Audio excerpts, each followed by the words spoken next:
Dem baş temaşavan hêja. Em dîsa bi bername piyasal pêşberê ne. Li Tirkiyeyê her roj bahayên tiştan diguherin. Lê mixabin ev guhertin li gor berjemendiyên genînin. Her çi qas rayedarên dewletê her roj di axaftinê xwe de bibêjin aboriya me difire jî ev firîn berbijor venîne. Göreceksiniz. Temmuz ayından itibaren benim ülkemin ekonomisi öyle bir atağa kalkacak ki, öyle bir sıçrayacak ki, öyle bir büyüyecek ki, etrafımızdaki Almanya'sı da, Fransa'sı da, İngiltere'si de, İtalya'sı da, hele o her şeye burnunu sokan Amerika'sı da çatlayacak, patlayacak. Hazır mıyız buna? Ji ber ku Tirkiye nikare aboriya xwe sererast bike, aboriya heyê jî her dişe xirabtir dibe. Berdêla vê yekê jî gel bi zamên tên ser faturayên xwe didin. Civak li hember bihayan bi bertekin. Çünkü dahata ku tê destê wan êdî têra lêçûnên wan nake. Hê di nav kolan û malan da zamên li ser lokanta, çixare, tamirxane û her wekî din tê axaftin. Lê hikûmet vê carê jî ji sedî 15 li gaza xwezayî û ji sedî 12 jî zemanî ser ceyrana Kurdistanayê de tê xebitandin. Arkadaş al paranı. Bu ne abi? Elinin körü çay parası. Bir 10 lira daha at abi, çaya zam geldi.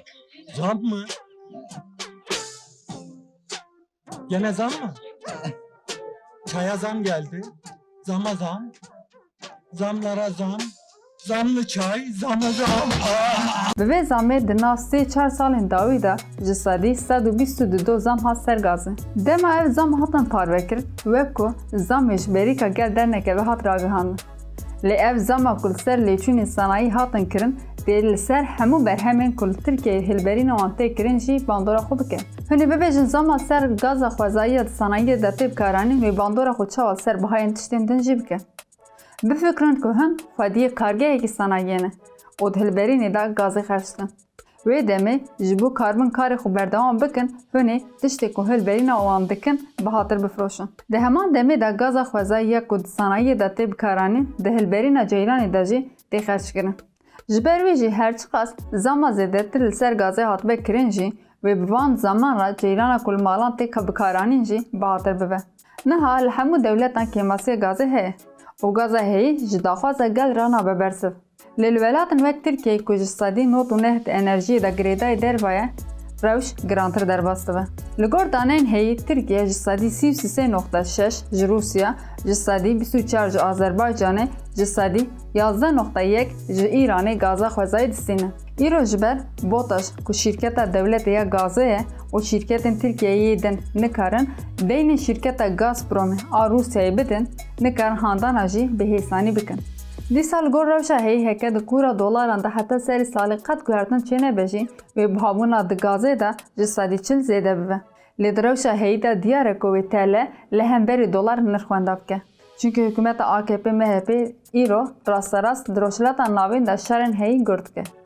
û ev jî di siyaseta Tirkiyeyê de nediyarî derdxwalê. Ji aliyekî ve bêîstikrariya di siyaseta hikûmetê de û ji aliyê din ve jî ji ber ku Tirkiye hilberîna xwe nake û girêdayê dewletên din e nikare aboriya xwe sererast bike. Di vir de behsa qura dolaran û polîtikayên hikûmetê ji ber vê yekê dikim.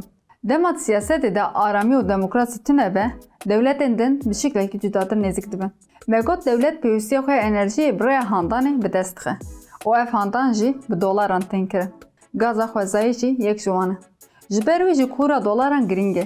Ev mer li ser bihayê îsaliyên ku hatine ser gaza xwezayî. Ji serî salê heya niha ji sedî 18.8 zam hatiye ser gaza xwezayî. Her wiha di serî salê de 1000 metrekûpa gazê bi $170 ji derve hat standin. Niha gaza ku tê standin bi $238 û li gor rewşa heyî bahayên gazê heta zivistan bixe de wê bibe $300.